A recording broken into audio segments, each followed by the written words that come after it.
મને જીવનદાન મળ્યું હોય એવું મને દેખાય સાહેબ થકી.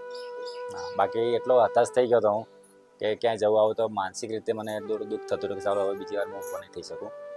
કેતનભાઈની વાત કરીએ તો ઈજા થવાથી ઘૂંટણના હાડકામાં એક ફ્રેક્ચર થયું હતું.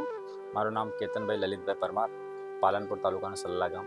હું 1.5 વર્ષ પહેલાં બાઇક લઈને આવતો હતો. રસ્તામાં કૂતરો અડફેટમાં આવ્યો, પડી ગયો હતો અને મારો પગ ભાગી ગયો હતો, ડાબો પગ બિલકુલ બેન્ડ થઈ ગયો હતો.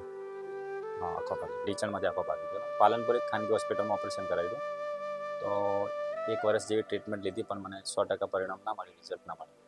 એટલે સોશિયલ મીડિયામાં મેં વિડીયો જોઈ છે અને ડૉક્ટર મેહુલ ખત્રી સાહેબનો સંપર્ક થયો મારે સોશિયલ મીડિયામાં. એમને મેં વાત કરી કે આ તકલીફ છે, જેનું ઓપરેશન પ્લેટ વડે કરાયું હતું. પરંતુ એ ઓપરેશનના 6-1 મહિના પછી ધીમે ધીમે એમનો પગ બહારની તરફ જવા માંડ્યો હતો, જેને અમારી ભાષામાં વાલ્ગસ ડિફોર્મિટી કહેવાય. ચાલી ના શકતો, બેસી ના શકતો, પલાઠી ના વાળી શકતો, વળતો પગ વળતો નહીં, પગથિયું ના ચડી શકું, પલાઠી ના વાળી, જમવા બેસું તો પગ લાંબો કરીને બેસવું પડતું. તો એમણે જ્યાં ઓપરેશન કરાવ્યું હતું એ ત્યાં ઓપરેશન કરાવ્યાના લગભગ 1 વર્ષ પછી મારી જોડે આવ્યા અને એમનો એક જ કન્સર્ન હતો કે મને કોસ્મેટિક અને જે પેઇન થાય છે એ ન થવું જોઈએ. અને વિઝિટ કર્યા પછી એમને મને કીધું કે ઓપરેશન કરી આપીશ, એલિઝા રોગ પદ્ધતિથી.